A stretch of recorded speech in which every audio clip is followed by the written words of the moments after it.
Thank you for joining me for another episode of Parents Who Write. Today, I am going to talk to you about 4 easy ways that you can strengthen your prose. The first one is filler words. Filler words. These are words like really, very, actually, truly, even, just, absolutely, totally. They're filler words. A lot of times we think that we're adding these words in because we think that we're adding emphasis to our sentences, but actually they make us sound more hesitant and they clutter and weigh down our prose. This is one of the very first lessons that I learned back in honestly, it was reiterated both in my undergrad years when I was studying literature and then emphasized yet again when I was getting my master's. All of my professors, they would like, please just get rid of the filler words and let your prose speak for themselves rather than bogging them down. One of my favorite descriptions of what an editor does is you guys craft this amazing, beautiful piece of artwork, right? But sometimes it can be covered in some grime and some dirt and some muck. And so an editor's job is to come in there and clean it up and polish it and help it to shine as beautifully as it can. It's still your artwork, but we're helping it to shine. One of the ways that we help it to shine is by getting rid of excess words that weigh down your prose. And like I said, I'm going to go through that list again. A lot of those words are really, very, actually, truly, even, just. I can't tell you how many times I say just in my own sentences. And then I'm like, I have to go back during revisions, be like, delete. Um, Absolutely and totally. So let your prose speak for themselves.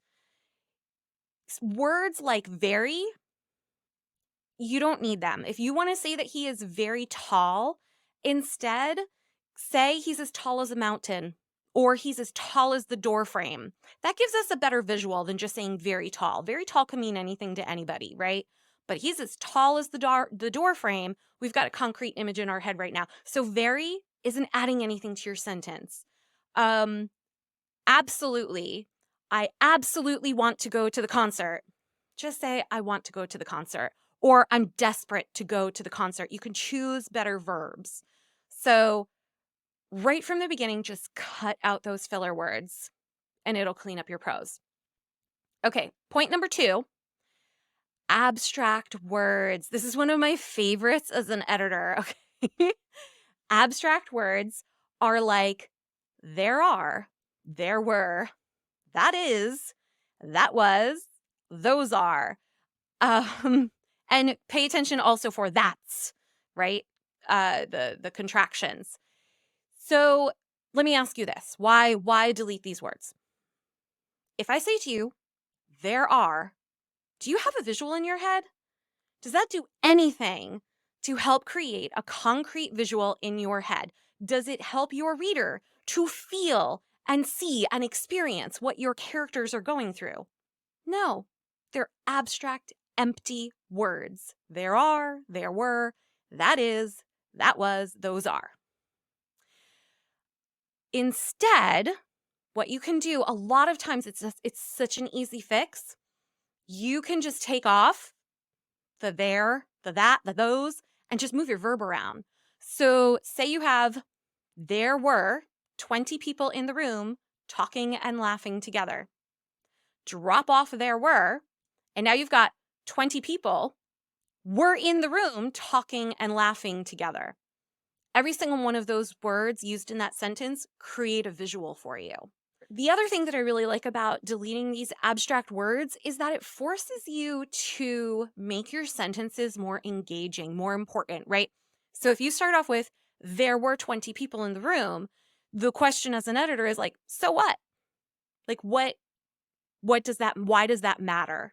How does the character feel about that?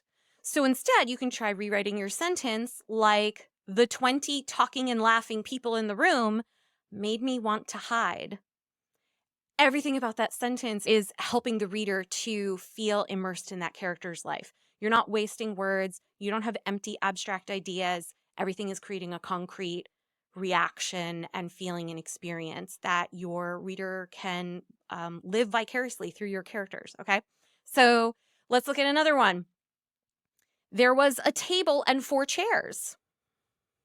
Now you can say a table and 4 chairs were in the room, or once you remove there were and you're left with a table and 4 chairs, you can be like, okay, well, what's a better verb that I can use? 4 chairs surrounded a table. That is a stronger sentence. That is where I met my friend for lunch can become I met my friend for lunch there. Those are the same red shoes I wore when I was 6 years old. Take out those are, and instead you've got I wore those same red shoes when I was 6 years old. You're just deleting empty, useless words when you do this, okay? So, a homework assignment for you is open up your manuscript, open up Find, and do a search for there are, there were, there is, all of those words that I listed.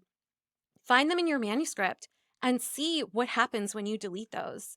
And how is that going to get you to play around with the sentence a little bit more and just make it more engaging? So that's an easy fix.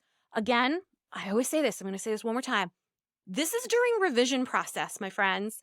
Please do not get hung up on these things when you are writing your shitty first draft. Because if you get hung up on these things when you're working on your shitty first draft and you're worrying about the flow of your sentences and how to make them sound pretty, you're going to get caught up in that. And you're not going to finish that shitty first draft, because then you're just going to be like, I have to constantly fix and make it better and make it better. And it's like, no, finish your shitty first draft. And then we start going into the revision process, okay? Because then you can look at it from a bigger picture. Point number 3, rename your its. This is huge. I'm sorry, this is the editor geek in me coming out where I get really excited about these things. The word it is not concrete. Can you picture it? I can't picture it, right? So whenever your reader comes across the word it, you're requiring your reader to do the work to figure out what the it is. So rename it. Now, there's 2 ways that you can do this, right? The simplest way to do this is open up your dictionary and find those synonyms, okay? But then there's a second way to do it, which is way more fun. I'm going to get to that in a second, okay? But let's work with the first one. Let's work with synonyms, okay? So let's say we have a sentence, and it's, she handed me the present. It was wrapped in blue and white striped paper, and it had a silver bow on top. So if we go to the dictionary and we find those synonyms for present, we can choose the gift, the donation, the offering, the token, easy words that we can just kind of pick and replace and move on. The next level is to get more creative with naming your its, and this will add more meaning and layers to your sentence. So maybe instead of present, gift, donation, offering, token, maybe it's something more like the prize, or a peace offering, or a thoughtful gesture, or a last-minute apology. Think about how every time you rename the present one of those, it changes the meaning of the sentence. It changes how your reader and how your character perceives that present. So let's play around with, I've got a couple of these, right, where I chose one of those different ways and see how it changes the sentence. She handed me the present. She wrapped her peace offering in blue and white striped paper and topped this last chance with an oversized silver bow. That conveys desperation and maybe guilt because of the fact that they're choosing the words oversized. It's like you're trying too hard to apologize for something, but you're adding layers to your sentence now. And again, in this case, I kept the present for the first one, but then the 2 its, I swapped them off with peace offering and this last chance. All right, let's try another one. She handed me the present, which she wrapped in blue and white paper. She topped the thoughtful gesture with an oversized silver bow that bounced in my hand. This time, I got rid of one it and I swapped it with a thoughtful gesture. But when you pair the thoughtful gesture this time with the oversized silver bow that bounces. Bouncing tends to give us that feeling of joy and excitement and happiness. So again, it completely changes the feelings and the emotions in that sentence. And I've got a third one for you. She handed me the present wrapped in blue and white paper. She topped her last-minute apology with an oversized silver bow that reflected the sunlight and blinded me. When you force yourself to replace those it's and get creative with them, it leads to other ideas on how your character perceives this item. So when I'm thinking about this as like a last-minute apology, but I'm not happy about that apology, then it made me come up with the idea of the light reflecting off of this ginormous, gawky, extravagant bow that's blinding me. And so you can feel the irritation toward that last minute apology. When I forced myself instead to change it into a thoughtful gesture, that oversized bow, then because I wanted to continue with this idea of it being thoughtful and happy, that's where I got the idea of the bow bouncing and getting us that image of joy and happiness and excitement. So have fun with your it's, because they open up opportunities for us when we replace them. The other benefit of replacing our it's is it's also just less confusing for your readers. You have to be careful grammatically speaking where you're placing your it's, because you think you're referring to something way earlier in the sentence, but grammatically speaking, it's referring to something like a lot closer to the it. And that's where it can create that confusion. And it's just forcing your readers to work harder. We don't want to make our readers work harder. We want them to just immerse themselves in our world and go and have fun and enjoy it. So have fun renaming your it's. Number 4, active voice. This is another one that was reiterated over and over again throughout all of my literature classes and writing classes and etc. But the short version of it is that you don't want to use passive voice because it means that your characters are not taking action. In fact, nobody is taking action when you use passive voice. Things are just happening to your characters or happening around them. And that's not really engaging. Also, passive voice requires your readers to think more. We just talked about this with renaming your it's. We don't want to make our readers think and have to figure things out.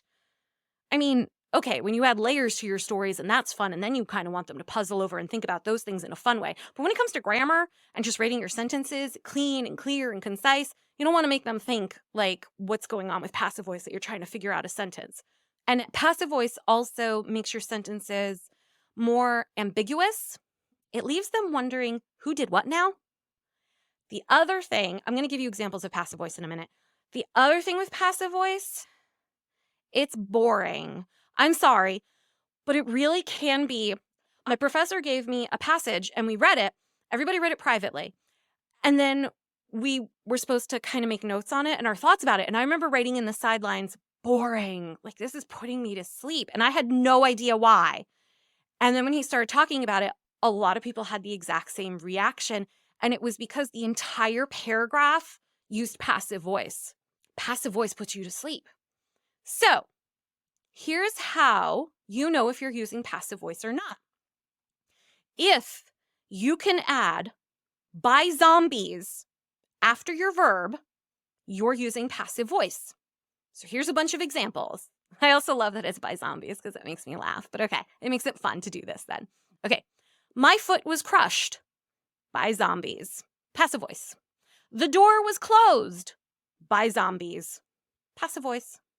The book was given to her by zombies. Her heart was set on fire by zombies. It's also really fun when you add by zombies for some of these because it just makes it more entertaining, but okay. They were surrounded by zombies. The gun was registered by zombies. He was attacked by zombies. Fun sentence, but okay. So how do we rewrite these so that we're using active voice, that our characters or even objects can take action? Here's how we do this. I'm going to go back and read the passive voice, but then I'm going to give you the active voice right after that so you can hear them side by side, okay? Instead of my foot was crushed, you say the rock crushed my foot. It's that easy. And you have to say who did it, like who did the action, and that's what makes it active voice. And the person who did it has to be at the front of the sentence, not at the back, okay? The rock crushed my foot. The door was closed. Instead becomes he closed the door, or someone closed the door, or the wind closed the door. The book was given to her becomes her grandfather gave her the book. Her heart was set on fire becomes his kiss set her heart on fire. We were surrounded becomes the zombies surrounded us. I had to use zombies for like a legit one here. Okay, the gun was registered becomes Uncle Otis registered the gun. And he was attacked becomes 50 squirrels attacked him. When you use active voice, it means it makes the sentences more immediate. And it helps your reader to feel like they are the ones who are also taking action and participating in the story. When you write stuff like, my foot was crushed, and your sentence just goes on, people are like, well, wait, what crushed your foot? Or, we were surrounded, leaves your reader going, surrounded by what? And then they have to go and find in your sentence what surrounded them. But if you can specify what did it, it makes it more immediate. Those are my 4 tips on how to easily strengthen your sentence. And one more time, I'm going to reiterate, please do not get hung up on this when you are writing your first draft. These are revision techniques. This is after you have finished your first draft, you've gone through and you've fixed big structural issues, you've fixed timeline issues, you fixed plot hole issues, you fixed characters disappearing from your book, which totally happened in my first draft of my book that I'm publishing this September 15th. I had to get that in there because I'm still really excited about it. But there was a character in Ruins and Redemption who disappeared halfway through the book. Actually, no, she disappeared after like the first 5 chapters. Yeah. And I knew that in my head. I was like, oh, I didn't know what to do with her. And then thankfully I had a developmental editor who was like, oh, you got a hole in your book. And, this character could fill that hole. And I was like, oh my gosh. So anyway, that's what you want to focus on when you are doing your revision process, the big revision. Then you go into your sentence level edits. And that's where you can start looking at these things on how to strengthen your prose. So that's it for now. I hope you found this very helpful, and thank you for listening, and keep writing. Bye now.